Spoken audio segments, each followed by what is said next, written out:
All right, strap in, everybody. Today we're going deep on a case that's fascinating, but also really disturbing. Oh, yeah. The story of Stephen Washington, one of the youngest serial killers in American history. Wow. Yeah. He terrorized St. Petersburg, Florida. This is back in 1963. He is known as the Window-Screen Rapist. Okay. But the really crazy thing is he was only 15 years old at the time. 15. 15. So we've got Washington's Wikipedia page to go off of and a whole bunch of old newspaper articles about from his trial. Okay. Let's see if we can figure out, like, how a teenager ends up going down such a dark path. Yeah, that's a lot of questions. It really is. It's a case that definitely raises more questions than it answers, for sure. Yeah, for sure. Okay, so to start off, we know that Stephen Washington Jr. was born in St. Petersburg in 1948, and get this, Okay. at just 15, he was already married with a daughter. Oh, wow. Florida's child marriage laws back then allowed it. But still, it makes you think about, like, the pressures and responsibilities he was dealing with at such a young age. Yeah, definitely. That's a really crucial point, I think, because we don't really know that much about his childhood. Right. So the fact that he was already a husband and a father at 15, it's like a whole other layer of complexity trying to figure out, like, what was going on in his head. Totally.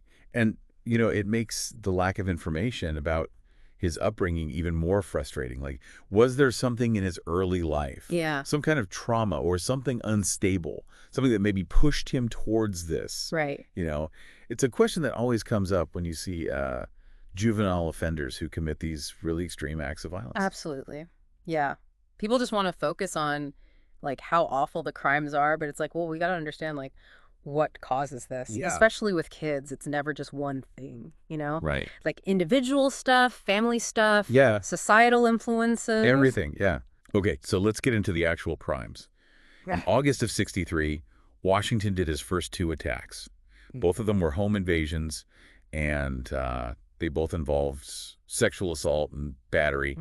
But thankfully, no murders yet. Okay. Yeah. So it's like these first attacks were like a horrifying test run or something. Yeah. Each crime is getting, more and more brazen. And that's really common when you see serial offenders. Oh, for sure. And there's this really creepy detail from one of the victims' reports that I just can't get out of my head. Yeah. She said that Washington was, like, grinning during the assault. Oh, wow. I know, right? Like, what did that tell us about what was going on in his mind? I mean, that is really chilling. It makes you think that he was detached from it somehow, like he lacked empathy. And that's really scary, especially coming from someone so young. Totally. Makes you wonder if he was a psychopath. But we got to be careful about jumping to conclusions when we don't have all the facts. Right, of course. But then the worst happened. On September 25th, Washington committed his first murder. Okay. His victim was 75-year-old Mary Pelly. God. He got into her house through an open window again, and this time it was just, I can't even imagine. He sexually assaulted her, beat her really badly, and then strangled her. And he strangled her so hard that he broke a bone in her neck. Oh, my God. It's awful. Yeah. And it gets worse because her neighbors didn't find her body until the next day. Oh. It just makes you realize how vulnerable elderly people are when they live alone. Yeah. Especially back then. Yeah, totally. It reminds you that some people are just seen as easier targets. And that probably played into who Washington was choosing as his victims. Yeah. And it wasn't random. No. And just a few weeks later, he did it again. On October 20th, 67-year-old Oleta McWaters was found strangled to death in her house, just like Mary Pelly. The same pattern. God. It must have been so scary for everyone in the community, knowing that someone like this was out there. Absolutely. It just completely destroys any feeling of safety that a community has, Oh. And then everybody's scrambling, trying to figure out how this could happen, could do something so horrible. Yeah. So then we come to the final murder. It's the one that we have the most information about. 80-year-old Eva Miller on December 30th. Okay. And this one is really bad because neighbors actually heard Miller crying during the attack, but nobody did anything. Oh, God. That's awful. It makes you think about, like, what could we have done? Like, what's our responsibility to look out for each other, especially people who can't protect themselves? Yeah. What if someone had actually gone to help when they heard her crying? It's heartbreaking to think about. It really is. And by this time, the police had linked all the murders together. And the media had started calling him the Window-Screen Rapist murderer because of how he was getting into the houses. Right. Can you imagine how scared everyone must have been knowing that he was out there targeting older people. I mean, it must have been terrifying. You think you're safe at home, and then all of a sudden you're scared of every little sound. It really shows you how fragile our sense of security is. Yeah. And thankfully, Washington's, well, reign of terror ended on January 3, 1964, when he was caught because they found his fingerprints at the crime scenes. Wow. It's almost impossible to believe that someone so young could be behind such awful crimes. I mean, remember, he was only 15. It just blows your mind. Like, what do we even know about teenagers and, what they're capable of? I mean, it's just evil. Right. And after they arrested him, Washington admitted to everything, but he said he wasn't sane. Of What's course. interesting is that this is like a classic legal tactic. Oh, yeah. Yeah, the insanity. It's been used for hundreds of years, and it doesn't always work. It really depends on the specific case and the laws in that place. Mhm. But with Washington's case, it makes you ask, did he even understand what he did? Right. Like, he was so young and the crimes were so brutal. Did he even get it? Yeah. It just makes this already really confusing case even harder to understand. So what happened? Did it work? Well, no, it didn't work. In November 1964, he pled guilty to all 3 murders, and they gave him 3 life sentences. So even with the insanity plea, he still ended up in prison for the rest of his life. That's right. And, he actually tried to appeal the convictions a few times. Oh, really? Yeah. He even tried to get a whole new trial, but it never happened. Wow. It makes you wonder what he was thinking about all that time he was locked up. Did he ever, say he was sorry for what he did? It's hard to know, really. Like, we've got all the court stuff and the news reports, but what was really going on in his head? Did he change at all? That stuff is never really clear. That's true. And it brings us back to the fact that we know so little about his background. We've talked about what it must have been like to be a husband and a father at 15, but what else was going on? Yeah. A lot of times when you see young offenders, there's a history of abuse or neglect, or they've been around a lot of violence.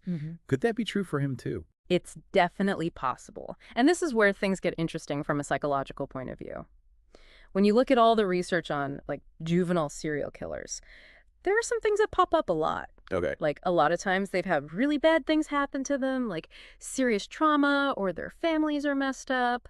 And sometimes there's even something wrong with their brains. So it's not just nature versus nurture, right? It's like a whole bunch of things coming together that can make a kid go down this dark road. Exactly. And it's really important to remember we're talking about a very small group of people here. Most kids who have bad things happen to them, or even if they have problems at home, they don't end up doing violent things. Right, of course. And they definitely don't become serial killers. Yeah. So thinking about Washington specifically, are there any theories or anything in forensic psychology that can help us understand why he did what he did? Yeah. Like, why did he go after older women? Why did the violence get worse over time? Well, there are a few things to think about. First, he might have chosen elderly victims because they seemed more vulnerable to him. Like, maybe he thought they wouldn't fight back as much. And this could mean that he wasn't very confident or that he really needed to feel in control, which is something you see a lot with offenders who target specific kinds of people. That makes sense. Yeah. What about the violence escalating? Was it just him getting used to committing crimes, or was there something more to it? It could be both, actually. As offenders do more crimes, they kind of stop seeing the difference between right and wrong. Like, it doesn't bother them as much. But there could also be something going on in his head where he needed to make the violence worse each time. God, it's scary to think about. Yeah. And as we've been talking, I keep thinking about whether we could have stopped this. Were there any signs we missed? Any chances to intervene? That's the big question, isn't it? It's easy to look back and wonder what we could have done differently, but it's hard to know for sure. I know. But do you have any ideas about what the warning signs might have been in Washington's case? Like, what should people be looking for, especially when it comes to young people? Well, there are some general things that experts say to watch out for, like if someone is really isolated from other people, or if they're obsessed with violence, or if they're cruel to animals, or if they set fires. Okay. But it's super important to remember that these are just possible signs. Not everyone who does those things is going to become a criminal. Yeah, it's all about context. Right. Just because a kid is going through a goth phase, it doesn't mean they're going to hurt someone. Exactly. You got to look at the whole picture, how they act, their family, their friends, any mental health problems. It takes a real expert to put it all together and figure out what's going on. Yeah, absolutely. And the earlier you can help someone, the better. Right. Oh, definitely. Early intervention can make a huge difference. It's all about getting young people the support, resources, and help they need to work through their problems and make good choices. So as we're finishing up this deep dive into Stephen Washington, I'm amazed by how complicated it all is. Yeah. You've got these horrible crimes, the mystery surrounding his past, all the psychological stuff. Yeah. It's a lot. It really is. And I think it reminds us that even when something seems totally senseless, there's always a reason, some motivation, some story behind it. It's a human story, even if it's a dark one. It really is a human story, even if it is a dark one. It makes you think, like, could anything have been done to prevent this? Was this, like, always going to happen to Stephen Washington? Or were there things we could have done, like, to change things? It's a question that really sticks with you. Even after you forget some of the details, it's like nature versus nurture. Exactly. It makes us look beyond the surface and really grapple with this idea. Like, even when violence seems random, senseless, there's always more to it. Like a bunch of events, a bunch of circumstances that lead a person down a certain path. This case is like a really harsh reminder that, well, we may never understand everything about, people and their choices, but we have to keep trying. I think this deep dive has helped us see this one dark part of history a little better. Yeah. And hopefully it makes people think more about juvenile crime, what causes it, and how we can prevent it. And that's really the goal, right? To make people curious, to make them think critically, and hey, maybe even to inspire some of you to do your own deep dives into things that interest you. That's right. Thanks for joining us on this journey. We'll be back next time with a deep dive into something new and fascinating. Until then, keep exploring and stay curious.